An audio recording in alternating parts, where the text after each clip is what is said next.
Bienvenue à toutes et à tous. Aujourd'hui, on se penche sur deux piliers du français. Il y a et c'est, ou ce sont. Oui, bonjour, des expressions vraiment fondamentales. Essentiels pour décrire, pour situer des choses, présenter des infos.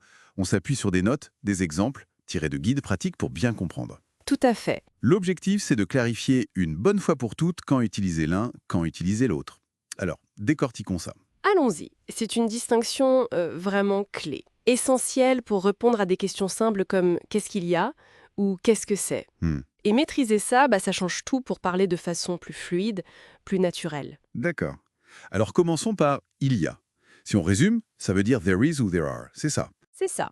Ça sert à indiquer l'existence de quelque chose ou de quelqu'un, à introduire un élément nouveau en quelque sorte. Ok.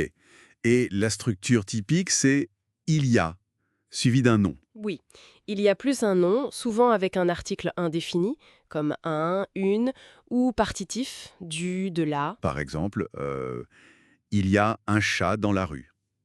On découvre le chat. Exactement. Ou il y a une fête ce soir, on annonce l'événement. Et attention, petit point noté dans nos fiches. La forme négative. Ah oui, important.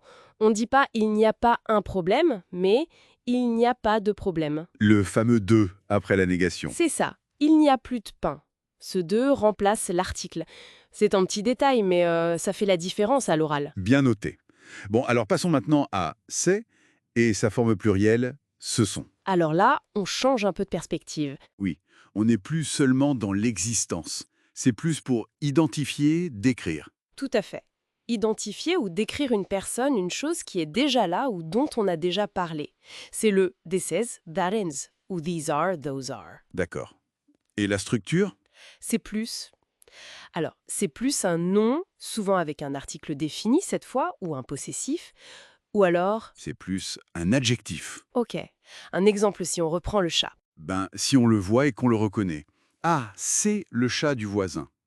Ou pour une qualité, cette maison, C'est très joli. et au pluriel, ce sont. Oui, regarde ces photos. Ce sont mes enfants. On pointe, on identifie, on qualifie. C'est là où ça devient vraiment intéressant, quand on les met côte à côte. Exactement. Il y a signale l'existence, c'est, ce sont, identifie ou décrit.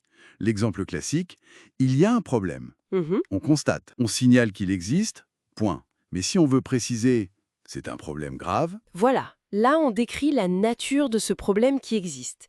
C'est plus spécifique. un autre exemple peut-être, avec la boulangerie. Ah oui, très parlant.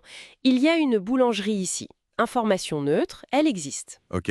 Mais si je la connais, je peux dire c'est une bonne boulangerie. Là, je donne mon avis, je décris sa qualité. Donc il y a ouvre la porte, et c'est nous fait entrer pour regarder de plus près. C'est une bonne image, oui. Et ce qui est fascinant ici, c'est que ces structures, elles sont partout.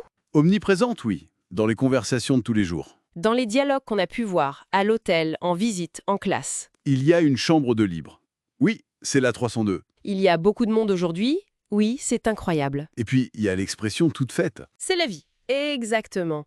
Qui utilise c'est pour poser un constat un peu philosophique, quoi. C'est comme ça. Bien. Alors, si on récapitule pour être sûr que tout est clair. Qu'est-ce que tout cela signifie, au fond?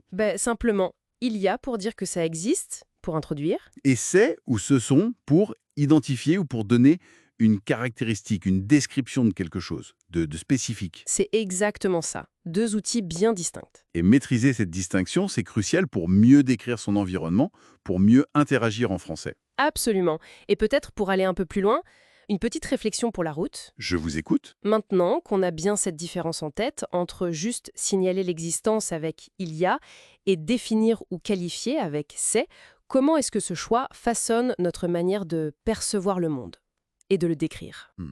Intéressant. Est-ce que ça change notre façon de catégoriser ce qui nous entoure? Peut-être. Ça invite en tout cas à une écoute et une observation un peu plus active après notre discussion, non? C'est une excellente question pour continuer à explorer. Merci beaucoup pour cette analyse. Et merci à vous pour votre écoute.